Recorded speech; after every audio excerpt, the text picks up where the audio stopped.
السلام علیکم خواتین و حضرات، آج میں آپ کو ایک خوفناک اور دل دہلا دینے والی کہانی سناتا ہوں۔ گریجویٹ ہونے کے بعد 4 دوستوں نے ناران اور کاغان جانے کا فیصلہ کیا۔ ان سب دوستوں میں علی سب سے زیادہ سمجھدار اور سلجھا ہوا تھا، باقی عمران ہر وقت سب کو ہنسانے میں لگا رہتا۔ طلحہ اور فہد بس اپنے آپ میں لگے رہتے۔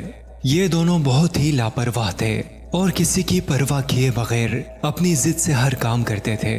پلان بن گیا اور سارے لڑکے اپنے گھر سے اجازت لے کر کل رات نکلنے کے لیے تیار تھے۔ طلحہ کو ہلکا بخار تھا، اس لیے اس کی امی جانے سے منع کر رہی تھی، لیکن وہ کہاں کسی کی سننے والا تھا۔ اس نے جانے کا فیصلہ کیا تھا تو ہر قیمت پر جاتا۔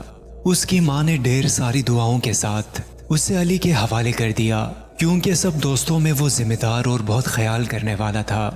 صبح 5 بجے یہ سب عمران کی کار میں گھر سے نکلے اور یہ فیصلہ ہوا تھا کہ 2 گھنٹے کے بعد ڈرائیونگ سیٹ دوسرا سنبھالے گا، اس طرح کوئی زیادہ تھکے گا بھی نہیں۔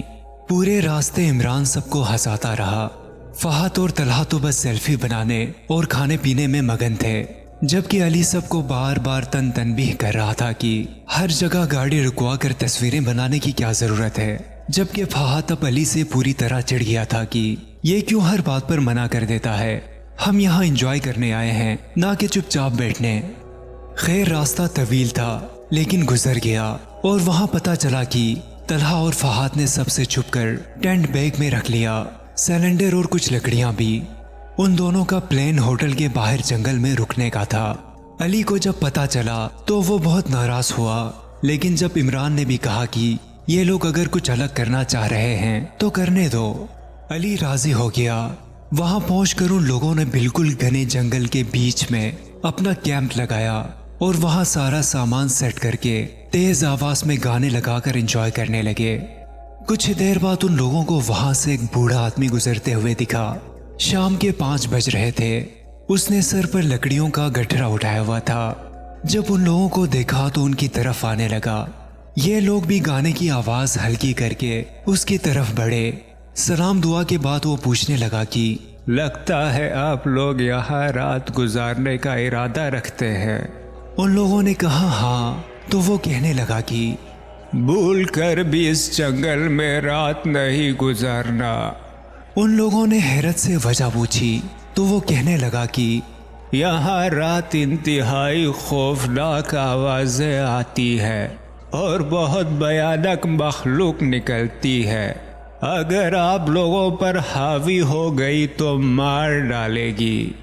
یہاں آبادی بھی بہت دور ہے، اس لیے کوئی مدد بھی نہیں ملے گی۔ یہاں کے لوگ رات کو باہر نہیں نکلتے۔ یہ کہہ کر وہ چلا گیا۔ علی نے کہا کہ چلو ہوٹل میں روم بک کر لو، لیکن طلحہ اور فہد کہنے لگے کہ یہ بس ہمیں ڈرا رہا ہے تاکہ ہم یہاں ان کی زمین خراب نہ کریں، اس لیے چھوٹی باتیں بنا کر چلا گیا۔ وہ دونوں بالکل بھی جانے کے لیے راضی نہیں تھے اور ان لوگوں نے کیمپ بھی لگا لیا تھا، تو عمران نے کہا کہ ایک رات کی بات ہے، پھر چلے جائیں گے۔ اب علی کیا کرتا، وہ بھی مان گیا۔ ان لوگوں نے آگ جلانے کے لیے وہاں سے بہت سی لکڑیاں جمع کر لی اور سکون سے بیٹھ گئے۔ جنگل گھنا تھا، اس لیے 7 بجے ہی ایسا لگ رہا تھا کہ آدھی رات ہو رہی ہے۔ ہر طرف سناٹا تھا اور جانوروں کی ڈراؤنی آوازیں آ رہی تھی۔ ان لوگوں نے کھانا کھایا اور ہلکی آواز میں میوزک لگا کر ڈانس کرنے لگے اور ہنسی مذاق کرنے لگے کہ اچانک تقریباً 8 بجے کے قریب ایک بہت ہی بھیانک چیخ کی آواز سنائی دی۔ عمران نے میوزک کی آواز اور ہلکی کی تو ایک اور چیخ کی آواز سنائی دی۔ ان لوگوں نے میوزک بند کر کے اس طرف ڈرتے ہوئے دیکھا تو وہاں سے چنگاریاں سی نکل کر ہوا میں اڑ رہی تھی اور ایسا لگ رہا تھا کہ بہت سے گھوڑے بھاگ رہے ہو۔ علی نے سب کو ساتھ رہنے کا کہا۔ کچھ دیر بعد پھر چیخ کی آواز آئی، اب وہ ذرا ان کے قریب سے آ رہی تھی۔ طلحہ اور فہد تو ڈر گئے۔ علی نے ان دونوں کو کیمپ میں جانے کا کہا۔ اب مسلسل چیخنے کی آوازیں آنے لگی اور وہ ان کے قریب آتی جا رہی تھی۔ علی نے فوراً ہی کیمپ کے چاروں طرف آگ لگا دی کہ اگر کوئی مخلوق ہے تو یہاں نہ آ سکے، لیکن اب ایسا لگ رہا تھا کہ کوئی ٹہنیاں توڑ رہا ہے اور درختوں پر چاروں طرف سرسراہٹ کی آوازیں تھی۔